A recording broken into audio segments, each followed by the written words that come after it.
શોધી રહ્યા છે દર્શન જોનારી વ્યક્તિને. Hallelujah, hallelujah. કેવી દર્શન. હું તમને એમ નથી કહેવા આવી કે તમને આજે ઊંઘ આવે ને તમે ઈસુને જોઈ લો. એવા દર્શન અને સ્વપ્નની વાત નથી કરવા આવી હું.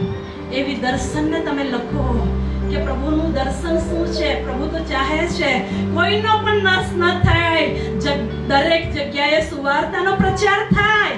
એવું કેટલા લોકો ઈચ્છે છે? હાલેલુયા. હાલેલુયા. ઈસુ વગર મરી જાય એવું તમે ઈચ્છો છો? નહીં. હાલેલુયા. તો એવું દર્શન જોનારા વ્યક્તિઓને પ્રભુ શોધી રહ્યા છે. મને સ્વપ્ન આવ્યું, મને આવું દર્શન થયેલું, મને એમ થયેલું. આવા ઘણા લોકો કહેનારા છે, પણ હું એવા દર્શનવાળી વ્યક્તિઓની શોધમાં પ્રભુ છે કે જેઓ ઈસુના હૃદયને સમજી શકે. હાલેલુયા. હાલેલુયા. ઈસુનું હૃદય એવું છે મારા વહાલાઓ કે એઓએ ઊભા ના આડા લાકડા ઉપર ફક્ત નાની શેરના લોકોના માટે જીવન નથી આપ્યું. પૃથ્વીના એક હજુ પણ જન્મ્યા નથી એવા લોકોના માટે પોતાનું જીવન અર્પણ કરી દીધેલું છે. હાલેલુયા. હાલેલુયા. હાલેલુયા. એવો ઈસુ ચાહે છે કે હું ને તમે બીજા લોકોના બચાવના માટે કામ કરીએ. કેટલા લોકો સમજી રહ્યા છો? એ યર્મિયા હોય, હજકેલ હોય, યોહાન હોય, પાઉલ હોય, ઇબ્રાહિમ હોય, બધાને પ્રભુએ દર્શન આપ્યું. પણ પ્રભુ અંતિમ સમયમાં પ્રભુ તેના મંડળીના દરેક લોકોને એક દર્શન આપવા માંગે છે. Hallelujah. Hallelujah. Hallelujah. Hallelujah. Hallelujah. જોરદાર તાળીઓ આપીએ. બીજા સમુએલના 7મા અધ્યાયમાં દાઉદ રાજા એમ કહે છે, હું તો મોટા મહેલમાં રહું છું, પણ દેવ તો કનાતોમાં રહી છે. શું કરું ઈશ્વરના માટે? હાલેલુયા. એવું પૂછી ઉઠ્યો દાઉદ રાજા 7મા અધ્યાયની અંદર. શું કહે છે કે દેવ તો આ સ્થિતિમાં રહે છે, હું તો મોટા મહેલોમાં આવા આલીશાન પલંગ ઉપર ઊંઘું છું, પણ મારો દેવ તો. પણ દેવે કહ્યું કે તું મારું ભવન બનાવેશ નહીં, તારાથી ઉત્પન્ન થનારો દીકરો બનાવશે. હાલેલુયા. હાલેલુયા. દાઉદની હૃદયની ઈચ્છા હતી કે હું દેવના માટે ભવન બનાવી લઉં. આજે આપણને તો એમ થાય દેવના માટે શું કરી લઈએ, શું નહીં, શું કરાય, કેમ કરીને શું કરી નાખીએ. હાલેલુયા. આજે ઘણા લોકોને એવું થાય. પણ હું તમને જે બીજો એક સવાલ દાઉદ પૂછે છે જે બધાએ પૂછવો જોઈએ. હાલેલુયા. દાઉદ એ બીજા સમુએલ તેના 9મા અધ્યાયની અંદર વાંચી આપણે 9મા અધ્યાયની પહેલીથી 3જી કલમ સુધી વાંચી જાવ ઝડપ. દાઉદે પૂછ્યું કે શું સાઉલના કુટુંબનો હજુ સુધી કોઈ રહ્યો છે કે? જ્યારે દાઉદ રાજા બન્યો ત્યારે એ પૂછે છે કે સાઉલના કુટુંબનું કોઈ હજી બાકી રહ્યું છે કે? યોનાથાનની ખાતર હું તેના પર કૃપા દેખાડું. ઓ યોનાથાનની ખાતર હું તેના પર દયા બતાવું. 3જી કલમ. હા હા. રાજાએ પૂછ્યું કે હા સાઉલના કુટુંબમાં હજુ કોઈ નથી રહ્યું કે હા. હું તેના પર દેવની કૃપા દેખાડું? સીબાએ રાજાને કહ્યું, યોનાથાનનો એક દીકરો હજી છે, તે પગે લંગડો છે. ઓ હાલેલુયા. એવું ખબર પડી કે દાઉદ રાજા જ્યારે રાજ્યકાળની અંદર આવ્યો તો એના પહેલા થનારો સાઉલ જે રાજા હતો એના કુટુંબને યાદ કરે છે. એક રાજાના માટે પાછલા રાજાના કોઈ વંશજ જો હોય તો આ રાજાના માટે મુશ્કેલ થઈ જાય, રાજગાદી કદાચ છોડવી પડે. હાલેલુયા. સાંભળી રહ્યા છો? જો ઓલરેડી સાઉલ રોહિતભાઈ રાજા હોય અને કદાચ એ મરણ પામે અને એના બાળકો વંશજ હોય, હું તમને એક દાખલો આપવા માંગુ, અને સુમનભાઈ રાજા બની જાય તો સુમનભાઈ માટે એના વંશજો ખતરારૂપ થાય કે નહીં થાય? કારણ કે રાજાનો વંશજ તો આના બાળકો થઈ શકે ને. તેમ સાઉલના કુટુંબના યોનાથાનનો એક દીકરો મોફીબેસત જે લંગડો હતો એ દાઉદની જગ્યાએ રાજા બની શકે એવું હતું. હાલેલુયા.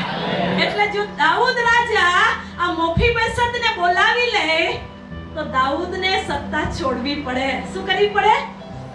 તો પણ દાઉદ એમ કહે છે કે યોનાથાનની ખાતર હું એ કુટુંબનું ભલું કરવા ઈચ્છું છું.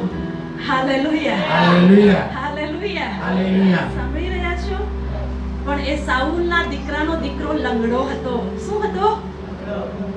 એવું લખવામાં આવ્યું હતું બીજા સમુએલના 5મા અધ્યાયની 8મી કલમમાં કે કોઈ લંગડો માણસ કે આંધળો માણસ મહેલમાં કે ભવનમાં પ્રવેશ કરી શકે તો મફીબોશેત તો આવી જ નહીં શકે. હાલેલુયા.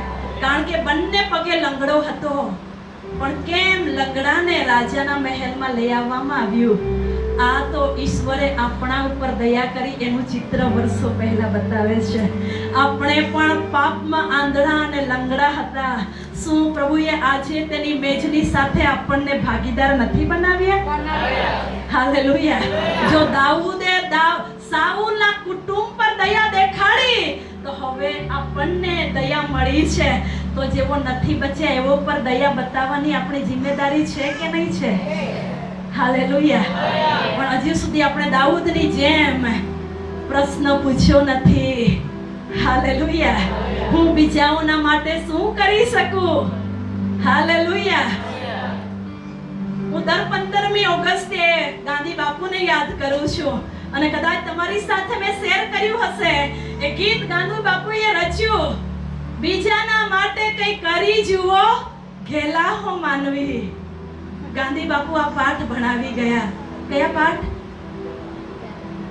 બીજાના માટે કંઈ કરી જુઓ. પણ ઈસુએ તો આપણને દાઉદની માફક, દાઉદ રાજાની જેમ ઈસુએ બીજાના માટે જીવન આપી દીધું. એ મરી ગયું કે આપણને જીવન મળે. એ શ્રાપિત થયું કે આપણે આશીર્વાદિત થઈએ. એ પૃથ્વી પર આવ્યો કે આપણને સ્વર્ગ મળી જાય. એનાથી ભલું કોઈ કરી શકે? આપણે લંગડા હતા, આંધળા હતા, પાપમાં મરેલા હતા, પણ આજે આપણને દેવના હલવાનની સાથે જમવાના માટે પ્રભુએ આપણને સ્વર્ગીય સ્થાનોમાં બેસાડી લીધા છે. હાલેલુયા. હાલેલુયા. હાલેલુયા. સાંભળી રહ્યા છો? તો આપણે બીજાઓને બચાવવાના માટે કરવું જોઈએ કે નહીં કરવું જોઈએ? હવે હું તમને સૌથી ઇમ્પોર્ટન્ટ સવાલ પૂછવા માંગુ છું. અત્યારે રેલ ચાલી રહી છે. રેલમાં કોઈ તણાઈ ગયેલું હોય અને તમને હાથ બતાવે બચાવો, અથવા કોઈ જગ્યાએ ઘર બળતું હોય અગ્નિથી અને ત્યાંથી પુકારવામાં આવે કે અમને બચાવી લો, તો નાની ચેરના લોકો શું કરશો? તમે બચાવવા જશો ને? કેમ? કારણ કે તમને એવું લાગે છે લોનાવાલામાં આખું કુટુંબ મરી ગયું. એવો એ હાથ આપ્યા પણ કોઈની જીગર ચાલી. પાછલા દિવસોમાં વિડિયો ડિક્લેર થયેલો ને? હા કે ના? કેટલા લોકોએ જોયો હતો? જોયો હતો? અર્પિતાબેને જોયો હતો. હાલેલુયા. પણ ત્યાં કોઈ બચાવવાના માટે ગયું? સાંભળી રહ્યા છો? એક પેજ હું અહીંયા લટકાવીને લાવી છું. આ તમે જોઈ રહ્યા છો? આ પેપર કટિંગ છે. શેનું કટિંગ છે? પેપર કટિંગ છે. વાયનાડના અરે કોઈ તો બચાવો, ફસાયેલા લોકોનો ચિત્કાર. વાયનાડના મંપાડી પાસેના પહાડી વિસ્તારોમાં મંગળવારે વહેલી સવારે ભેખડો ઘસી પડવાની ઘટનામાં અનેક ઘર તણાઈ ગયા હતા. મોડી રાત્રે બનેલી ઘટનામાં અનેક લોકો કાટમાળમાં ફસાઈ ગયા હતા. કેટલાક લોકોએ તેમની પાસેના ફોનથી બહાર બચાવ કાર્યમાં જોડાયેલા લોકોનો અને સગાઓનો ફોન પર સંપર્ક સાધીને બચાવવા માટે આજીજી કરી હતી અને મદદ માંગી હતી. કેટલાક લોકો ફોન પર અરે કોઈ તો બચાવોનો ચિત્કાર કરીને મદદની ગુહાર લગાવતા હતા. ગુહાર. સંકલન થયું અને ત્યારે પ્રભુએ મને વચન આપ્યું છે. હાલેલુયા. જે તમારી સાથે હું હવે શેર કરવા માટે જઈ રહી છું. ત્યાંના લોકોએ કહ્યું અરે કોઈ તો બચાવો. ફોન દ્વારા કાટમાળમાં એમ જ હવે કદાચ ફોન અહીંયા જતો રહ્યો હશે, કદાચ એવું કાઢી શક્યા હોય, વચ્ચે ગેપ હોય અને ત્યાંથી એ લોકો ફોન કરીને કહી રહ્યા હતા કે અમે કોઈક જગ્યાએ કાટમાળમાં ફસાયેલા છે, અમને બહાર તો કાઢો. સગાઓને ફોન કરીને સંપર્ક સાધી રહ્યા હતા. અરે કોઈ તો બચાવો.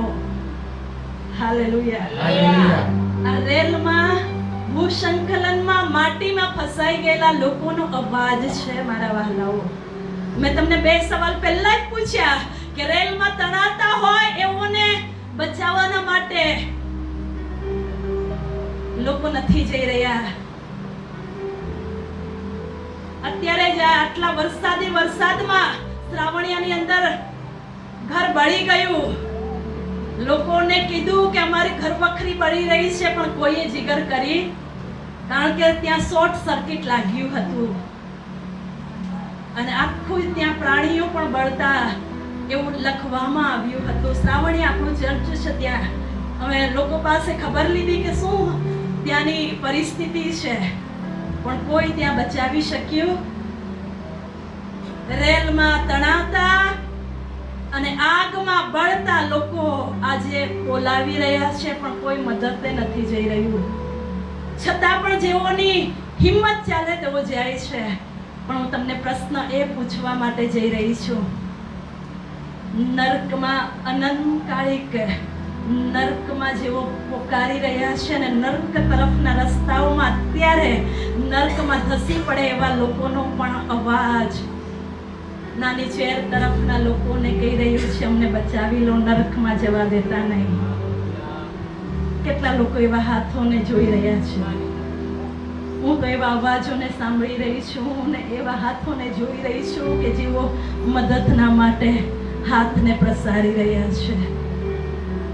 હું પ્રભુને એક પ્રાર્થના દરરોજ કરું છું કે પ્રભુ, કશું જ ના મળે તો વાંધો નહીં, ઘણા બધા આશીર્વાદોથી કદાચ અલગ રાખો તો કશું જ નહીં, પણ તમારા હૃદયની ઈચ્છા છે કે કોઈનો નાશ નહીં થાય. પ્રભુ, એના માટે મારું જીવન તું